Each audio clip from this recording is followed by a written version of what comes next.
ಎತ್ತಿನ ಹೊಳೆ ಯೋಜನೆ 11 ವಸಂತಗಳನ್ನು ಪೂರೈಸಿ 12ನೇ ವಸಂತಕ್ಕೆ ಕಾಲಿಡ್ತಾ ಇದೆ. ಮಾರ್ಚ್ 3, 2014ರಂದು ಶಂಕುಸ್ಥಾಪನೆ ಮಾಡುತ್ತೆ. ಸುಮಾರು 32,000 ಕೋಟಿ ಹಣವನ್ನು ವೆಚ್ಚ ಮಾಡ್ತಾ ಇದೆ.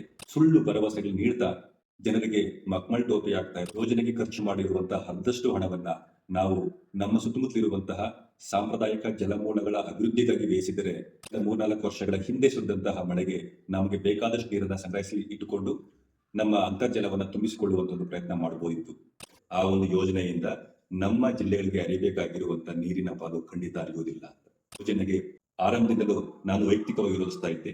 ಹೆಚ್ಚಿಸಿ ಹೋಗ್ತಾ ಇರುವಂತಹ ಅರಣ್ಯ ಸಂಪತ್ತನ್ನ ಮತ್ತು ಬಳಸಿಕೊಂಡಿರುವಂತಹ ನೈಸರ್ಗಿಕ ಸಂಪನ್ಮೂಲವನ್ನ ಖಂಡಿತ ನಾವು ಮತ್ತೆ ರಿನ್ಯೂ ಮಾಡ್ಲಿಕ್ಕೆ ಸಾಧ್ಯತೆ ಇಲ್ಲ ಅಂತ ಅನುಷ್ಠಾನಗೊಳಿಸಲಿಕ್ಕೆ ಅಲ್ಲಿಯೂ ಶ್ರಮಿಸ್ತಾ ಇರುವಂತಹ ಗುತ್ತಿಗೆದಾರರು ಅಲ್ಲೊಂದು ಇಲ್ಲೊಂದು ಅಧಿಕಾರಿಗಳಿಗೆ ಮಾತ್ರ ಇದರ ಕಾಮಧೇನುವಾಗಿ ಪರಿಣಾಮ ಕಿಡ್ನಿ ಮತ್ತೆ ಕ್ಯಾನ್ಸರ್ನಂತಹ ಮಾರಕ ರೋಗಗಳು ಜನರನ್ನ ಕ್ರಮೇಣವಾಗಿ ಹಿಂಸಿಸಲಿಕ್ಕೆ ಶುರು ಮಾಡ್ತಾ ಇದೆ.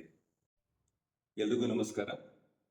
ಇವತ್ತು ಈ ವಿಡಿಯೋ ಮಾಡ್ತಾ ಇರುವಂತಹ ಮುಖ್ಯ ಉದ್ದೇಶ ಒಂದೇ, ಅವಳಿ ಜಿಲ್ಲೆಗಳಿಗೆ ಶಾಶ್ವತ ಕುಡಿಯುವ ನೀರನ್ನ ಒದಗಿಸಿ ಎಂಬ ಹಲವು ದಶಕಗಳ ಕೂಗಿಗೆ ಸರ್ಕಾರ ಕಣ್ತೆರೆದು ಮಾರ್ಚ್ 3, 2014ರಂದು ಶಂಕುಸ್ಥಾಪನೆ ಮಾಡುತ್ತೆ.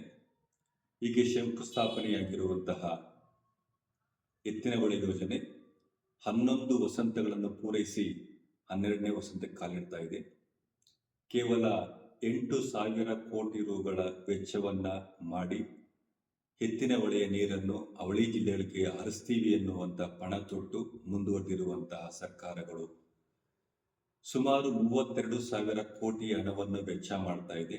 ಆದರೆ ಒಂದೇ ಒಂದು ತೊಟ್ಟು ನೀರು ಕೂಡ ನಮ್ಮ ಅವಳಿ ಜಿಲ್ಲೆಗಳಿಗೆ ಬಂದಿಲ್ಲ. ಸರ್ಕಾರಗಳನ್ನ ನಂಬಿಕೊಂಡು ಅವಳಿ ಜಿಲ್ಲೆಯ ಜನರು ನೀರಿಗಾಗಿ ನಿರೀಕ್ಷೆ ಮಾಡ್ತಾ ಇದ್ದಾರೆ. ಆದರೆ ನೀರು ಬರುವಂತಹ ಯಾವುದೇ ಸೂಚನೆಗಳು ನಮಗೆ ಕಾಣ್ತಾ ಇಲ್ಲ. ದುರಂತ ಏನು ಅಂತಂದ್ರೆ, ಕಳೆದ 2 ದಶಕಗಳಿಂದಲೂ ಕೂಡ ನೀರನ್ನ ಹರಿಸ್ತೀವಿ ಎನ್ನುವಂತಹ ಸುಳ್ಳು ಭರವಸೆಗಳು ನೀಡ್ತಾ ಜನರಿಗೆ ಮಕ್ಮಲ್ ಟೋಪಿ ಆಗ್ತಾ ಇರುವಂತಹ ರಾಜಕಾರಣಿಗಳು ಕೂಡ ಈ ಬಗ್ಗೆ ಧ್ವನಿ ಎತ್ತಾ ಇಲ್ಲ. ಪ್ರತಿಯೊಬ್ಬರೂ ರಾಜಕಾರಣಕ್ಕೆ ಬರುವಂತಹ ಹಪಾಹಪಿಯಲ್ಲಿ ನೀರನ್ನ ಹರಿಸ್ತೀವಿ ಎನ್ನುವಂತಹ ಸುಳ್ಳು ಆಶ್ವಾಸನೆಗಳನ್ನ ಜನರಿಗೆ ಕೊಡ್ತಾ ಚುನಾವಣೆಯಲ್ಲಿ ಗೆದ್ದ ನಂತರ ಯಾವುದೇ ರೀತಿಯಾಗಿ ಬದ್ಧತೆಯನ್ನ ಪ್ರದರ್ಶನೆ ಮಾಡದೇ ಇರುವಂತಹ ರಾಜಕಾರಣಿಗಳನ್ನ ನಾವು ಗೆಲ್ಲಿಸಿ ವಿಧಾನಸಭೆ ಮತ್ತು ಲೋಕಸಭೆಗೆ ಕಳಿಸ್ತಾ ಇದ್ದೀವಿ. ಆದರೆ ಅವರಿಂದ ಒಂದೇ ಒಂದು ತೊಟ್ಟು ನೀರು ಬರುತ್ತೆ ಎನ್ನುವಂತಹ ವಿಶ್ವಾಸ ನಮಗಿನ್ನೂ ಉಳಿದಿಲ್ಲ. ಪ್ರಾಯಶಃ ಈ ಒಂದು ಯೋಜನೆಗೆ ಖರ್ಚು ಮಾಡಿರುವಂತಹ ಅರ್ಧಷ್ಟು ಹಣವನ್ನ ನಾವು ನಮ್ಮ ಸುತ್ತಮುತ್ತಲಿರುವಂತಹ ಸಾಂಪ್ರದಾಯಿಕ ಜಲಮೂಲಗಳ ಅಭಿವೃದ್ಧಿಗಾಗಿ ವ್ಯಯಿಸಿದರೆ ನಮಗೆ ಕಳೆದ 3-4 ವರ್ಷಗಳ ಹಿಂದೆ ಸುರಿದಂತಹ ಮಳೆಗೆ ನಮಗೆ ಬೇಕಾದಷ್ಟು ನೀರನ್ನ ಸಂಗ್ರಹಿಸಿ ಇಟ್ಟುಕೊಂಡು ನಮ್ಮ ಅಂತರ್ಜಲವನ್ನು ತುಂಬಿಸಿಕೊಳ್ಳುವಂತ ಒಂದು ಪ್ರಯತ್ನ ಮಾಡಬಹುದಿತ್ತು. ಆದರೆ ಯಾರೂ ಕೂಡ ಈ ಬಗ್ಗೆ ಧ್ವನಿ ಎತ್ತಲೇ ಇಲ್ಲ. ಅದರ ಪರಿಣಾಮ ಇವತ್ತು ಅಂತರ್ಜಲ ತುತ್ತಿಗೆ ನಮ್ಮ ಕೆರೆಗಳೂ ಕೂಡ, ಪ್ರಮುಖವಾಗಿ ಸಾಂಪ್ರದಾಯಿಕ ಕೆರೆಗಳೂ ಕೂಡ ಹಳ್ಳ ಹಿಡಿತಾ ಇದೆ. ಇದಕ್ಕೆಲ್ಲ ನೇರವಾಗಿರುವಂತ ಕಾರಣ ನಮ್ಮನ್ನ ಆಳ್ತಾ ಇರುವಂತಹ, ನಾವು ಆರಿಸಿ ಗಳಿಸಿರುವಂತಹ ಜನಪ್ರತಿನಿಧಿಗಳು ಎಂದರೆ ಖಂಡಿತ ತಪ್ಪಾಗಲ್ಲ. ಇವತ್ತು ಈ 2 ಜಿಲ್ಲೆಗಳ ವ್ಯಾಪ್ತಿಯಲ್ಲಿ ಹರಿತಾ ಇರುವಂತಹ ಸಂಸ್ಕರಿಸಿದ ನೀರು ಕೂಡ ಜನರಿಗೆ ಶಾಪವಾಗಿ ಪರಿಣಮಿಸ್ತಾ ಇದೆ. ನಮ್ಮ ಜಿಲ್ಲೆಗಳ ಮರಣ ಶಾಸನ ಬರೀಲಿಕ್ಕೆ ಏನ್ ಮಾಡಬೇಕು ಪ್ರತಿಯೊಂದನ್ನು ಕೂಡ ಈ ಭಾಗದಿಂದ ಹೋಗಿರುವಂತ ಜನಪ್ರತಿನಿಧಿಗಳು ಮಾಡ್ತಾ ಇದ್ದಾರೆ ಹೊರತು ನೀರನ್ನ, ಪ್ರಮುಖವಾಗಿ ಕುಡಿಯುವ ನೀರನ್ನ ತರುವಂತಹ ಯೋಜನೆಗಳಿಗೆ ಪ್ರಾಮಾಣಿಕ ಪ್ರಯತ್ನವಂತೂ ಖಂಡಿತ ಮಾಡ್ತಾ ಇಲ್ಲ. ಈ ಬಗ್ಗೆ ಹೋರಾಟಗಾರರು ಮತ್ತು ಪರಿಸರವಾದಿಗಳು ಪದೇ ಪದೇ ಧ್ವನಿ ಎತ್ತಾ ಇದ್ದಾರೆ. ಅದ್ರ ಬಗ್ಗೆ ಯಾವೊಬ್ಬ ಶಾಸಕರಾಗಿರ್ಬೋದು, ಯಾವೊಬ್ಬ ಲೋಕಸಭಾ ಸದಸ್ಯನಾಗಿರ್ಬೇಕು ಪ್ರಾಮಾಣಿಕ ಪ್ರಯತ್ನ ಮಾಡ್ತಾ ಇಲ್ಲ. ತಮ್ಮ ಸ್ವಾರ್ಥಕ್ಕಾಗಿ ಏನೆಲ್ಲ ಮಾಡಬಹುದು ಅದೆಲ್ಲ ಕೆಲಸಗಳನ್ನ ಮಾಡ್ತಾ ಇದ್ದಾರೆ. ಆದರೆ ಈ ಭಾಗದ ಶ್ರಮಿಕರ ಅಹವಾಲನ್ನು ಆಲಿಸುವಂತಹ ಬದ್ಧತೆ ಯಾವೊಬ್ಬ ರಾಜಕಾರಣಿಯೂ ಕೂಡ ಪ್ರದರ್ಶನ ಮಾಡದೇ ಇರುವಂಥದ್ದು ನಮ್ಮ ದುರ್ದೈವಂತೆ ಭಾವಿಸ್ತಾ ಇದ್ವಿ. ಈಗಾಗಲೇ ಭೂವಿಜ್ಞಾನಿಗಳು, ಜಲವಿಜ್ಞಾನಿಗಳು, ಪರಿಸರವಾದಿಗಳು ಜೊತೆಗೆ ನಮ್ಮ ನೀರಾವರಿ ಹೋರಾಟಗಾರರು ಕೂಡ ತಿಳ್ಕೊಂಡಿದ್ದಾರೆ ಆ ಒಂದು ಯೋಜನೆಯಿಂದ ನಮ್ಮ ಜಿಲ್ಲೆಗಳಿಗೆ ಅರಿಬೇಕಾಗಿರುವಂತ ನೀರಿನ ಪಾಲು ಖಂಡಿತ ಅರಿಯುವುದಿಲ್ಲ ಅಂತ. ಯಾಕೆ ಅಂತಂದ್ರೆ ಕಳೆದ 12 ವರ್ಷಗಳಲ್ಲಿ ಯೋಜನೆ ಆರಂಭ ಮಾಡಿದ್ದು ಚಿಕ್ಕಬಳ್ಳಾಪುರ, ಕೋಲಾರ ಜಿಲ್ಲೆಗಳಿಗೆ ಮಾತ್ರ ಆದ್ರೂ ಕೂಡ ಈ ಮಧ್ಯೆ ಹಲವಾರು ಸಬ್ ಯೋಜನೆಗಳು, ಉಪಯೋಜನೆಗಳು ಈ ಒಂದು ಯೋಜನೆಗೆ ಒಳಗಿಸಿಕೊಂಡಿದೆ. ಯಾವ ಜಿಲ್ಲೆಗಳಿಗೆ ನೀರು ಹರಿಸ್ಲಿಕ್ಕೆ ಈ ಯೋಜನೆ ಆರಂಭ ಮಾಡಿದ್ರೋ ಆ 2 ಜಿಲ್ಲೆಗಳನ್ನ ಹೊರತುಪಡಿಸಿ ಉಳಿದ ಬೇರೆ ಬೇರೆ ಜಿಲ್ಲೆಗಳಿಗೆ ನೀರನ್ನ ಬಿಡಿಸುವಂತ ಪ್ರಯತ್ನ ಈ ಯೋಜನೆಯಲ್ಲಿ ಆಗ್ತಾ ಇದೆ. ಅರ್ಥಾತ್ ಕೊನೆಗೆ ಈ 2 ಜಿಲ್ಲೆಗಳಿಗೆ ನೀರು ತಲುಪ್ತವೆ ಅನ್ನುವಂತ ಒಂದು ನಿರೀಕ್ಷೆ ನಮಗಂತೂ ಉಳಿದಿಲ್ಲ. ಈ ದೊಡ್ಡ ಪ್ರಮಾಣದ ಹಣವನ್ನ ಖರ್ಚು ಮಾಡುವ ಈ ಯೋಜನೆಗೆ ಆರಂಭದಿಂದಲೂ ನಾನು ವೈಯಕ್ತಿಕವಾಗಿ ವಿರೋಧಿಸ್ತಾ ಇದ್ದೆ. ಕಾರಣ ಏನು ಅಂದರೆ, ಈ ಯೋಜನೆಯನ್ನ ಅನುಷ್ಠಾನ ಮಾಡಬೇಕಾದ್ರೆ ಸಾಕಷ್ಟು ಪ್ರಮಾಣದ ಅರಣ್ಯ ಸಂಪತ್ತು ಮತ್ತೆ ನೈಸರ್ಗಿಕ ಸಂಪನ್ಮೂಲಗಳನ್ನ ನಾವು ವೆಚ್ಚ ಮಾಡಬೇಕಾಗುತ್ತೆ.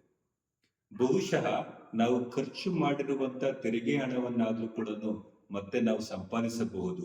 ಆದ್ರೆ ನಶಿಸಿ ಹೋಗ್ತಾ ಇರುವಂತ ಅರಣ್ಯ ಸಂಪತ್ತನ್ನ ಮತ್ತು ಬಳಸಿಕೊಂಡಿರುವಂತ ನೈಸರ್ಗಿಕ ಸಂಪನ್ಮೂಲಗಳನ್ನ ಖಂಡಿತ ನಾವು ಮತ್ತೆ ರಿನ್ಯೂ ಮಾಡ್ಲಿಕ್ಕೆ ಸಾಧ್ಯತೆ ಇಲ್ಲ ಅಂತ ನಾನಾದ್ರೂ ಭಾವಿಸ್ತೀನಿ. ಈ ಹಿನ್ನೆಲೆ ನೋಡಿದಾಗ ಹಣವನ್ನ ಖರ್ಚು ಮಾಡಿ ಅಪಾರ ಪ್ರಮಾಣದ ನೈಸರ್ಗಿಕ ಸಂಪನ್ಮೂಲಗಳನ್ನ ಬಳಸಿಕೊಂಡು ಮಾಡ್ತಾ ಇರುವಂತ ಯೋಜನೆ ತನ್ನ ಮೂಲ ರೂಪದಲ್ಲೇ ಅನುಷ್ಠಾನಗೊಳ್ಳುತ್ತದೆ ಎಂದು ನೋಡಿದಾಗ ಖಂಡಿತ ಇಲ್ಲ. ಇಲ್ಲಿ ವರವಾಗಿ ಪರಿಣಮಿಸ್ತಾ ಇರೋದು ಮಾತ್ರ ಚುನಾವಣೆ ಗದ್ದುಗೆ ಏರುವಂತಹ ರಾಜಕಾರಣಿಗಳಿಗೆ ಮತ್ತು ಅದನ್ನು ಅನುಷ್ಠಾನಗೊಳಿಸಲಿಕ್ಕೆ ಹಗಲಿರುಳು ಶ್ರಮಿಸ್ತಾ ಇರುವಂತಹ ಗುತ್ತಿಗೆದಾರರು, ಅಲ್ಲೊಂದು ಇಲ್ಲೊಂದು ಅಧಿಕಾರಿಗಳಿಗೆ ಮಾತ್ರ ಇದನ್ನು ಕಾಮಧೇನುವಾಗಿ ಪರಿಣಮಿಸ್ತಾ ಇದೆ ಹೊರತು ಶ್ರೀ ಸಾಮಾನ್ಯರಿಗೆ, ಪ್ರಮುಖ ರೈತರಿಗಲ್ಲ ಅನ್ನೋದನ್ನ ಮನವರಿಕೆ ಮಾಡ್ಕೊಳ್ತಾ ಇದೆ. ಕಾರಣ ಇಷ್ಟೇ, ಈ ಭಾಗದ ರೈತರು ಯಾವತ್ತೂ ಕೂಡ ಧ್ವನಿ ಎತ್ತಿ ಗಟ್ಟಿಯಾಗಿ ಪ್ರಶ್ನೆ ಮಾಡ್ತಾ ಇಲ್ಲ ರಾಜಕಾರಣಿಗಳನ್ನ. ಚುನಾವಣೆ ಬಂದಾಗ ಮಾತ್ರ ಅವರು ನಮ್ಮ ತಲೆ ಮೇಲೆ ಗೂಬೆ ಕೂರಿಸಿ ಮತವನ್ನ ಪಡೆದು ಗದ್ದುಗೆ ಏರಿ 5 ವರ್ಷ ನಿರುಮ್ಮಳರಾಗಿ ಅಧಿಕಾರ ನಡೆಸಿ ಮತ್ತದೇ ವಿಷಯ ಇಟ್ಟುಕೊಂಡು ಪುನಃ ಎಲೆಕ್ಷನ್ ಬರ್ತಾರೆ. ಅವರು ಎರಚುವಂತ ಮಂಕು ಬೂದಿಗೆ ನಾವೆಲ್ಲರೂ ಕೂಡ ಒಳಗಾಗಿ ಅವರಿಗೆ ಮತ್ತೆ ಓಟ್ ಕೊಟ್ಟು ಗೆಲ್ಲಿಸಿ ಗದ್ದುಗೆಗೆ ಏರಿಸ್ತೀವಿ. ಆದ್ರೆ ಅವರಿಂದ ನಾವೇನು ನಿರೀಕ್ಷೆ ಮಾಡ್ಲಿಕ್ಕಾಗ್ತಾ ಇಲ್ಲ. ಇಡೀ ಚಿಕ್ಕಬಳ್ಳಾಪುರ ಮತ್ತು ಕೋಲಾರ ಜಿಲ್ಲೆಗೆ 2 ವಿಚಾರಗಳು ಮರಣ ಶಾಸನ ಬರೆಯುತ್ತವೆ. ಅವ್ಯಾವುದು ಅಂದ್ರೆ, ಒಂದು, ಈಗಾಗಲೇ ಕೆರೆಗಳಿಗೆ ಸೇರ್ತಾ ಇರುವಂತಹ ಸಂಸ್ಕರಿಸಿದ, ಕೇವಲ 2 ಬಾರಿ ಸಂಸ್ಕರಿಸಿರುವಂತಹ ಬೆಂಗಳೂರಿನ ತ್ಯಾಜ್ಯ ನೀರು, ಮತ್ತೊಂದು ನಾಯಿ ಕೊಡಗಲಂತೆ ತಲೆ ಎತ್ತಾ ಇರುವಂತಹ ಈ ಒಂದು ಕಲ್ಲು ಗಣಿಗಾರಿಕೆಗಳು. ಈ 2 ಅಂಶಗಳು ಚಿಕ್ಕಬಳ್ಳಾಪುರ ಜಿಲ್ಲೆಯನ್ನ ಸ್ಮಶಾನವನ್ನಾಗಿ ಮಾರ್ಪಡಿಸುವಂತ ದಿನಗಳು ತುಂಬಾ ದೂರ ಇಲ್ಲ. ಇದಾಗಲೇ ಅದರ ಪ್ರಭಾವ ನಮ್ಮ ಜನರಲ್ಲಿ ಕಾಣ್ತಾ ಇದೆ. ಕಿಡ್ನಿ ಮತ್ತೆ ಕ್ಯಾನ್ಸರ್ನಂತಹ ಮಾರಕ ರೋಗಗಳು ಜನರನ್ನ ಕ್ರಮೇಣವಾಗಿ ಹಿಂಸಿಸ್ಲಿಕ್ಕೆ ಶುರು ಮಾಡ್ತಾ ಇದೆ. ಧೂಳಿನಿಂದ ಹಲವು ಜನ ರೆಸ್ಪಿರೇಟರಿ ಪ್ರಾಬ್ಲಮ್ಸ್ ಒದ್ದಾಡ್ತಾ ಇದ್ದಾರೆ. ಈ ಬಗ್ಗೆ ಯಾರೂ ಕೂಡ ತಲೆ ಕೆಡಿಸ್ಕೊಳ್ತಾ ಇಲ್ಲ. ಇನ್ನು ಮುಂದೆಯಾದ್ರೂ ಈ ಭಾಗದ ರೈತರು, ಪ್ರಮುಖವಾಗಿ ಯುವ ರೈತರು, ಈ ಬಗ್ಗೆ ಸಂಘಟನೆಯಾಗಿ ಒಗ್ಗೂಡಿ ಆಯ್ಕೆ ಮಾಡಿ ಕಳಿಸುವಂತ ನಾಯಕರನ್ನ ಉತ್ತಮವಾಗಿ ಆಯ್ಕೆ ಮಾಡಿ ಕಳಿಸಿದ್ರೆ ಮಾತ್ರ ಬಹುಶಃ ಮುಂದಿನ ಪೀಳಿಗೆ ಅಟ್ಲೀಸ್ಟ್ ಆರೋಗ್ಯಕರವಾಗಿ ಇಲ್ಲದೆ ಇದ್ದು ಪರವಾಗಿಲ್ಲ, ಜೀವನ ಮಾಡ್ಲಿಕ್ಕೆ ಉತ್ತಮವಾಗಿರುವಂತಹ ವಾತಾವರಣ ಕ್ರಿಯೇಟ್ ಮಾಡಬಹುದು. ಹೀಗೆ ಮುಂದುವರೆದ್ರೆ ಬಹುಶಃ ನಮ್ಮ ಪೀಳಿಗೆಯೇ ಕೊನೆ ಅಂತ ನಾನು ಭಾವಿಸ್ತೀನಿ.